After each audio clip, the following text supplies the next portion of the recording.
Thank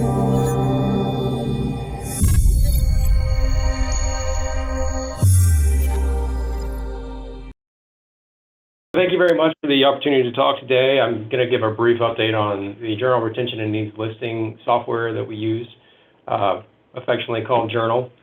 And this will be just a high-level overview, but it's been a while since we presented to this group, and there have been some enhancements that we've added, and we thought it was a good time to come and talk about this. So in terms of the history and the purpose of Journal, it's designed to allow libraries to expose print retentions. It's designed to allow us to express gaps and then to communicate offers to fill gaps for participating libraries. And when we started this back in 2013, we started conversations with the Scholars Trust Program, which is the Association of Southeastern Research Libraries Print Journal Retention Program.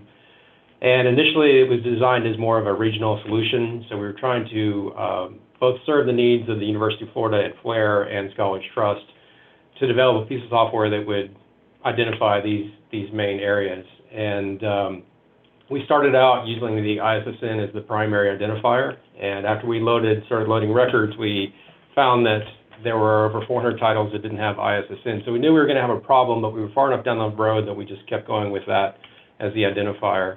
And then as time progressed in 2015 with the Rosemont Shared Print Alliance and started to talk more about Journal and about shared print, the Western Regional Storage Trust joined, and we were having conversations with them also in the Journal Oversight Group about enhancements. And one of the things that we decided to tackle at that time was going to the OCLC number instead of the ISSN number as the primary identifier. And so that was one of the big shifts in 2015. It did help with a lot of the problems that we had in terms of loading records, and we've continued to add other enhancements since then.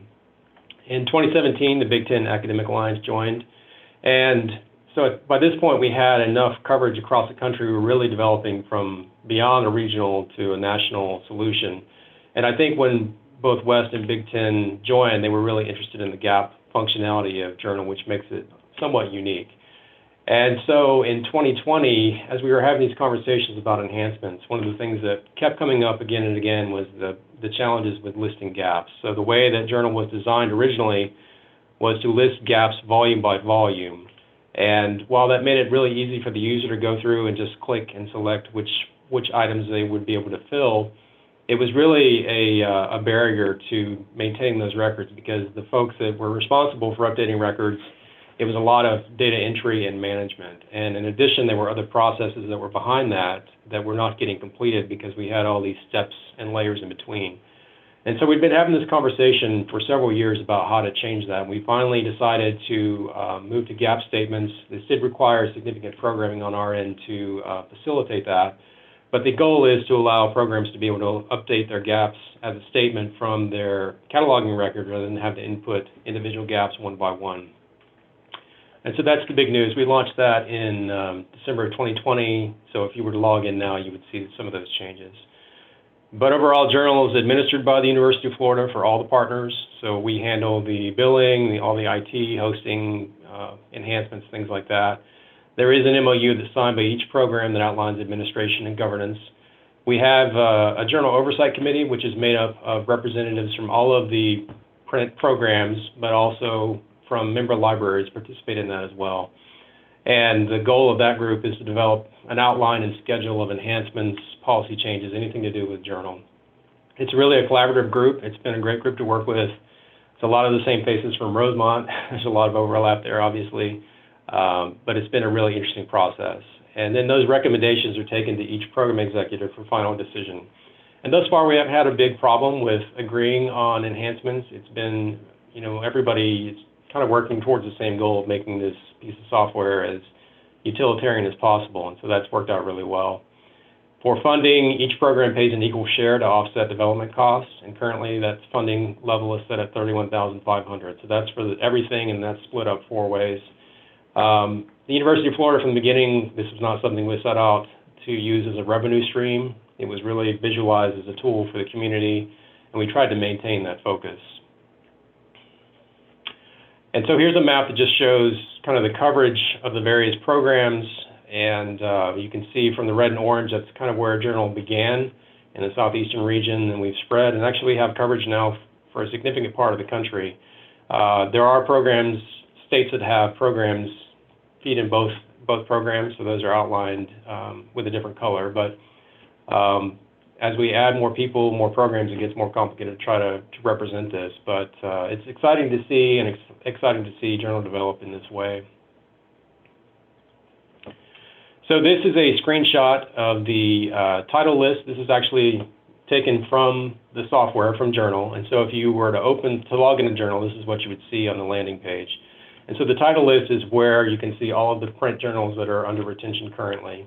On the top here, you can see these different tabs.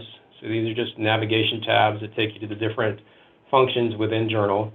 The search screens look very similar between the different functions. We tried to make that as clear as possible and to give as many different options for searching within Journal. PSAP represents your print archiving program. You can also search by institution or location or any of these other fields that are here. You'll notice that currently we have over 1,600 pages of titles here. And so these are organized by OCLC number. There's also an option to export these to an Excel file if you wanted to review these or massage these. But you can see here, this is just a partial list of the first page. You see the OCLC number, you see the title, you see the location. This location is also a hyperlink. If I clicked on that, it would open a small box. It would tell you more about the facility. So if it was a high-density storage facility, it would tell you what type, what the conditions are. If it's OpenStax, a public space, it gives you that information as well. It just is designed to help you make decisions about selection or deselection at your own library. If something's in OpenStax, it may be something that you say, I really want to keep a copy of ours because we keep it in storage. So it's just another tool to help users make decisions. And then we have a holding statement here, which indicates exactly what they have for that title. Confirmation type, whether it's a physical or bibliographic confirmation, whether it's publicly accessible, in-building use, or circulating, et cetera, et cetera. So a lot of information just on the opening screen. I will say, too, that at the bottom here, I listed the LibGuide that we have for Journal, guides.uflib.ufl.edu/journal. And there's a lot of information there as well. It's all open access, so you're free to review that. And it gives more details about these different screens. This is actually a screen capture of the gaps. So this is the offer to fill gaps. So this would be where you would go if you were a library looking to fill gaps from other institutions. So again, the same search functionality here. It feels very similar to the other page. You can see that the University of Kentucky remote storage has public health reports, but they need volume 16 and volume 22. If at the University of Florida we were able to fill that, I would click on offer. That would bring up another small window where I would indicate whether this was a partial or a complete fill. And if it was partial, I would list exactly what I was offering. And then that would generate an email to the administrator at the University of Kentucky, which then takes the conversation offline, and you can begin to talk about how you're going to actually facilitate that transfer. So that's a very quick rundown of what GAPS looks like. Again, refer to the LibGuide if you have more questions. And for more details, you can see that guide. We are willing to offer read-only access for any programs that are interested in considering Journal. You can just contact me at bfwalker@ufl.edu if you have further questions. And I'll stop there if there are any questions.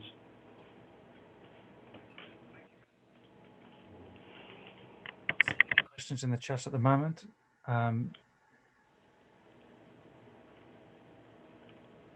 I've got a comment from Alison who says this. I think this new approach to GAP really lowers the threshold of effort for libraries to use the tool, and I would say that's definitely the case. And Ben, I'm sure you agree. Yeah, and then Allison and all the other folks on the committee have been instrumental in helping to make that happen. So we hope it really does make a difference for everybody using it.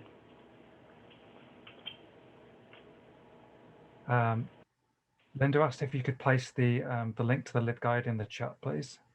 Sure, happy to do that. Thank you. So for the sake of time, I will move things along now to our final presenter, who is Michael Rodriguez, Collections